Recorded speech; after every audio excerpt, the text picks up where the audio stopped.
Une petite vidéo pour vous tenir au courant de ma santé intérieure et de cette demoiselle qui a été arrachée cet après-midi à 14 heures. Elle était composée de deux profondes racines et c'était intéressant de voir que j'ai vraiment mis l'intention de laisser partir en fait.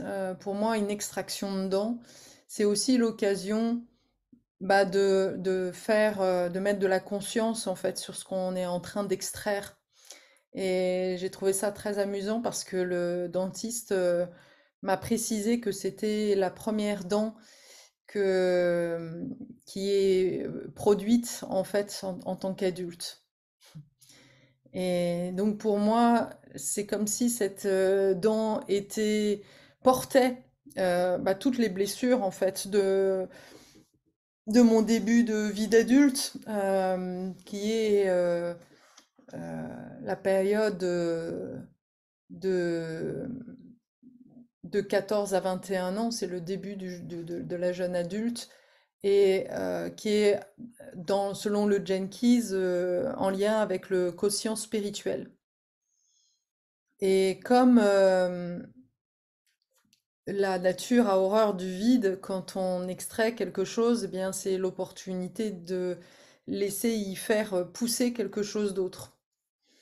Et il n'y a certainement pas de hasard que au même moment, je suis en train de laisser partir une très grande amitié. Et c'est aussi de ça dont que j'avais envie de vous partager, parce que de, de clore en fait une relation, qu'elle soit amoureuse ou amicale, c'est jamais évident.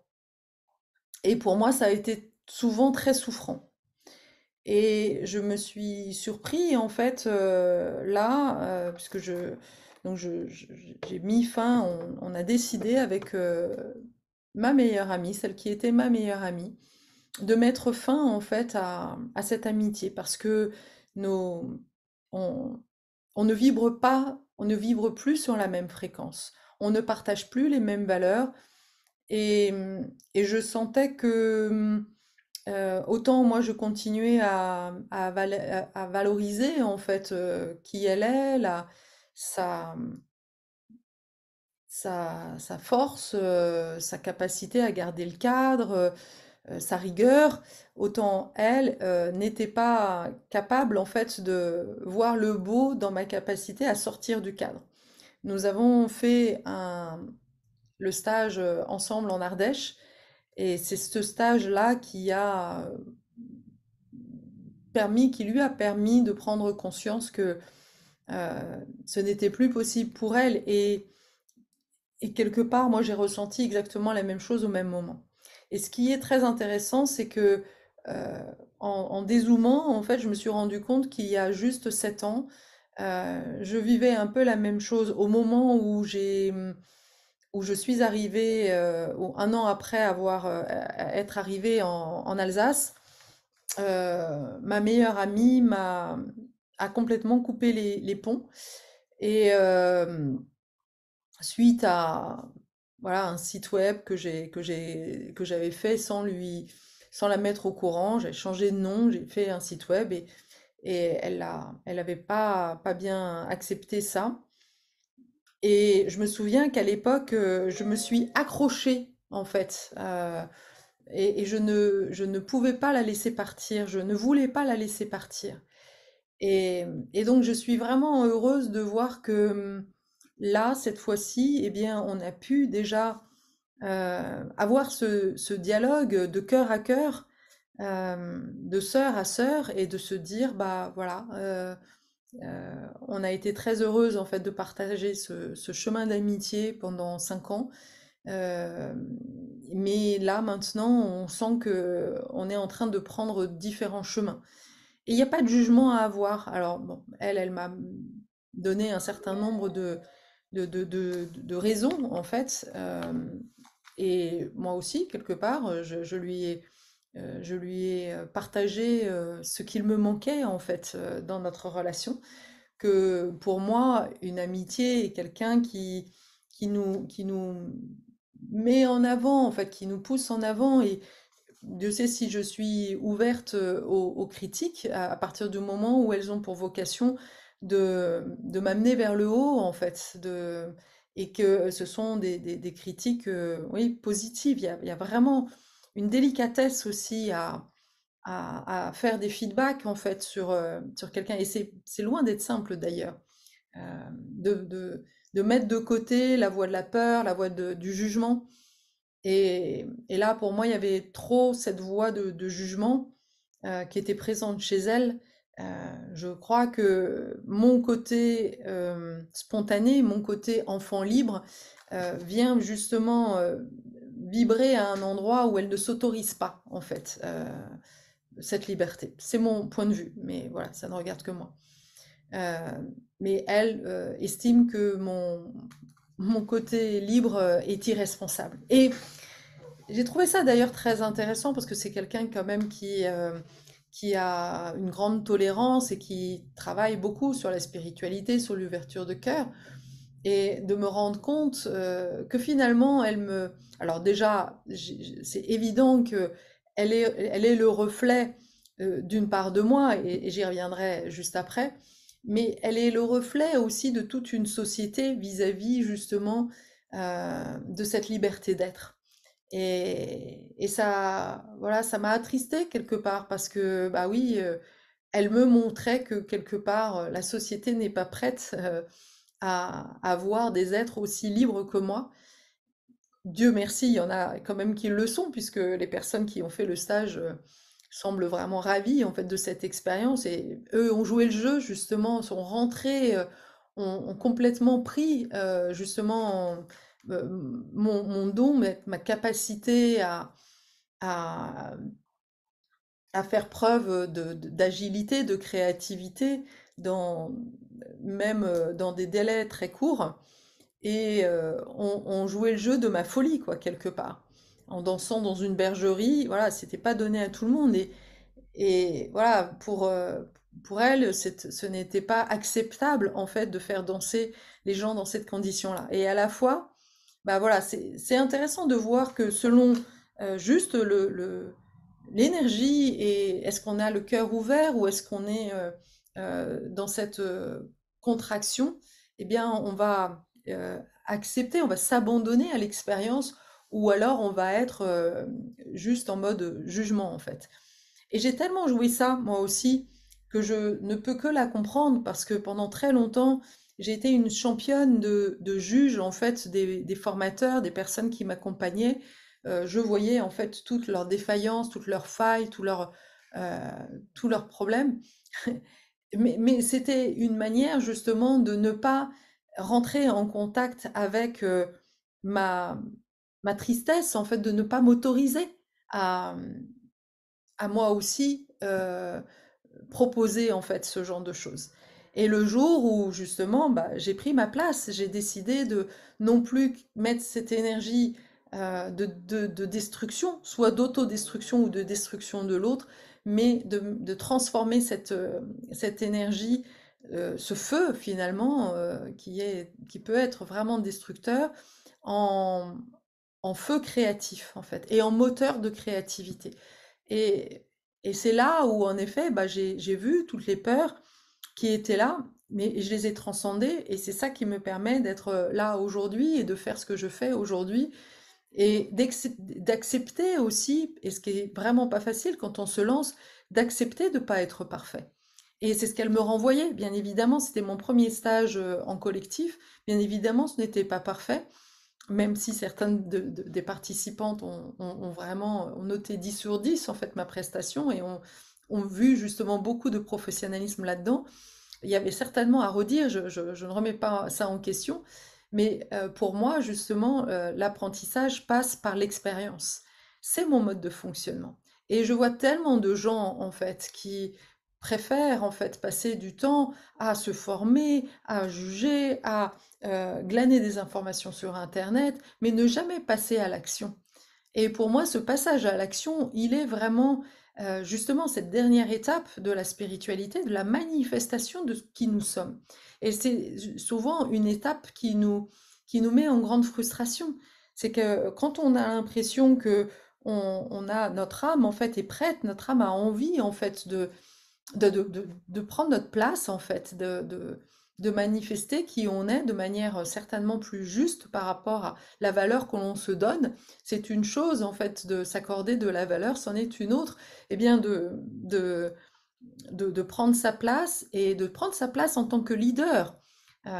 Être en second, voilà, c'est une posture, mais euh, organiser un stage, décider de qu'est-ce que je vais y mettre, d'accompagner les gens, voilà, instant après instant, d'être présente à tout ce qui se passe, bien c'est un sacré challenge. Et oui, ça demande beaucoup de courage. Mais ça demande surtout d'être connecté avec son cœur, ça demande surtout une envie d'être relié, là encore, à ce cœur d'enfant qui, ouah, lui, le cœur d'enfant, un enfant, il a juste envie, eh bien, de donner, en fait, qui il est, de transmettre. Et c'est malheureusement là, et je reviens d'ailleurs à mon problème de dents, c'est d'ailleurs souvent là, en fait, que le bas blesse, c'est que l'enfant, lui, il arrive avec son cœur grand ouvert, et souvent les adultes, notre propre mère, n'est pas capable, en fait, de voir ce cadeau que tu es, et va te dévaloriser parce que tu es sûrement trop lumineux, euh, trop éveillé, en fait, par rapport à elle, son état vibratoire. Et c'est insupportable, en fait. C'est comme si, bah oui, plus toi tu es dans la lumière, plus elle, elle est dans l'ombre. Et donc malheureusement, ce mécanisme va faire que, euh, en tant qu'adulte, tu arrives dans la vie avec voilà, tout ce fardeau, toutes ces croyances que tu n'es pas assez, que tu n'es pas comme tu devrais être, etc., etc. Et cetera. Et c'est là où je fais le lien avec ma dent parce que euh, j'ai justement pris conscience que ce mécanisme, je l'ai accepté pendant longtemps, en fait, dans mon enfance. Ma mère était la première à me dire à me répéter à longueur de journée que j'étais dure, en fait, que je n'étais, voilà, ou que je n'étais, ou que j'étais folle, ou que j'étais trop susceptible, trop ceci, trop cela. Eh bien, quelque part, c'est un peu cette énergie-là que j'entendais, en fait, chez mon ami. Et là, pour moi, c'est non. Je n'accepte pas, en fait, qu'une amie euh, soit porte cette énergie-là. J'ai besoin d'une amie qui soit dans ce positif, en fait, qui soit dans cette énergie de joie, dans cette ouverture de cœur, d'accepter la différence. Ça fait partie de mes valeurs profondes. Euh, je dirais, voilà, il y a la notion de connexion et la notion aussi euh, de, d'in- d'intégration en fait. J'ai pas le mot là qui me vient, il y a un autre mot. euh, oui, je n'ai pas été incluse. Voilà, c'est l'inclusion qui est vraiment fondamentale pour moi. C'est parce que, mais c'est aussi grâce au fait que j'ai été tellement peu accueillie dans ma différence que mon cœur de sujet, ma médecine, est l'inclusion. Que je ne peux pas accepter quelqu'un qui rejette une autre personne et qui soit dans le jugement, en fait. On est tous des personnes en chemin et plus on va voir en fait la blessure de l'autre, être en capacité, encore une fois, d'être dans cette compassion, d'accueil de l'autre, eh bien, bah, la vie devient tellement plus fluide en fait. Et donc là, je suis vraiment très touchée parce que j'ai pu faire l'expérience justement bah, d'un au revoir de cœur à cœur avec cette amie et de sentir que, oui, quelque part, bah, j'étais triste parce que c'est quand même un deuil, je quitte une amitié et à la fois, eh bien, c'est juste, c'est le moment. Et, et pour moi, c'est précieux de savoir clore. Dans le chamanisme, on ouvre un espace et on ferme les espaces. C'est vraiment la qualité de la façon dont on ferme les espaces sont aussi précieux que ceux euh, avec lesquels on les ouvre. Et donc la manière dont on rentre en relation est aussi importante que celle que l'on clôt la relation. Et quelque part, pour moi, je ne sais pas si vous comprendrez le lien, mais peu importe, moi je le vois, le pont. euh, le moment où le dentiste m'a extrait la dent, et en plus en me disant qu'il y avait deux racines profondes, c'est vraiment le terme qu'il a utilisé, il m'a expliqué voilà, que c'était des dents qui s'étaient construites au début de ma vie d'adulte, et bien j'y vois vraiment comme, comme justement deux racines eh bien, qui sont issues du passé et qui n'ont plus besoin d'être.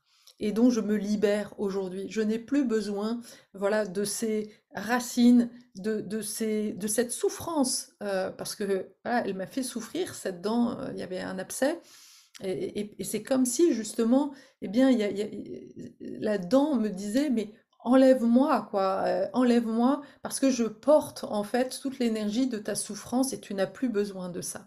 Et quand il l'a extrait, j'étais vraiment dans cette conscience qu'il retirait en fait quelque part cette racine, ma connexion à la souffrance, mon addiction à la souffrance, qui m'a tant poursuivi en fait pendant mon début de vie d'adulte. Donc gratitude à cette dent et voilà voilà maintenant je bien évidemment c'est pas confortable je suis encore dans cette douleur mais je sais que voilà il y a quelque chose d'autre qui va prendre place et ce qui est très drôle aussi, c'est que à l'origine, je devais le faire quand j'étais à Strasbourg. J'avais un dentiste qui m'avait fait un devis. euh, J'en avais pour plus de 800 euros. Et là, ça m'a coûté 15 balles. Donc, gratitude voilà, aux guides qui m'ont permis de trouver le bon dentiste qui me permet voilà, de rester pour le moment avec, avec cette dent. Avec ce trou, parce que voilà, pour le moment, j'ai un trou dans la dent, enfin j'ai un trou dans la gencive et c'est OK pour moi. Euh, J'attendrai un moment plus propice pour, voilà, pour me faire refaire des dents.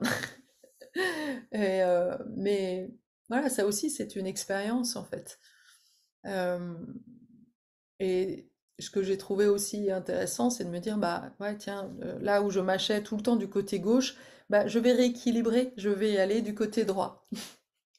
Donc ça parle de plein de choses en fait. Là, on est complètement dans l'approche symbolique de la vie. Mais pour moi, c'est ça, la vie n'est que symbole et quand on sait lire les symboles, elle est incroyable en fait. Donc on me demande, c'est comme si la vie me demande d'aller, voilà, peut-être mettre en action maintenant, d'aller manifester qui je suis, parce que le côté droit, il est en lien avec mon masculin. Euh, voilà, le côté droit corporel, il est en lien avec le côté, le cerveau gauche. Et là, je sens, voilà, l'envie, en fait, de manifester, de diffuser, en fait, qui je suis dans des ateliers, dans des projets en ligne.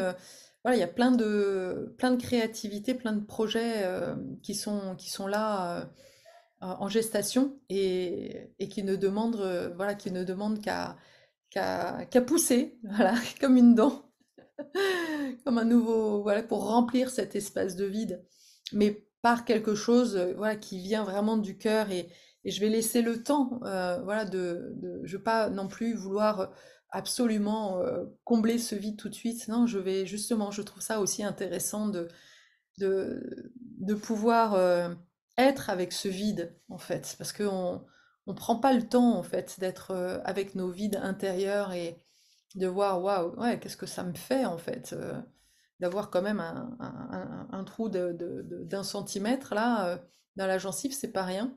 Et il y a, bon, évidemment, il y a toutes ces idées reçues que ça se fait pas. Et c'était intéressant, d'ailleurs, le dentiste lui-même me l'a dit, les autres dentistes vous diraient de mettre un implant. Moi, je vous dis, faites comme il vous semble, juste gratitude. Je suis vraiment tombée sur le bon dentiste, en fait. Voilà, je trouve ça incroyable comment la vie, quand on est en vibration haute, elle nous apporte exactement ce dont on a besoin. C'est juste génial. Voilà. Donc j'avais vraiment envie de vous partager tout ça. Euh, Voilà, combien quand les vibrations changent, bah oui, on doit quitter, laisser partir. C'est vraiment important de laisser partir l'ancien, laisser partir les amis, laisser partir les vieilles croyances, laisser partir tout ce dont on n'a plus besoin. Et voilà, et commencer un nouveau chapitre, comme si on redémarrait de zéro. Waouh! Et avec complètement une nouvelle énergie nourrie et qui est encore une fois le fruit de ce qu'on en a vécu, mais dont on retire que le meilleur. Voilà, on lâche voilà, ce qui nous a fait souffrir, on lâche ce qui ne nous est plus utile pour notre expansion et notre évolution. Voilà, je te dis à bientôt pour une nouvelle vidéo.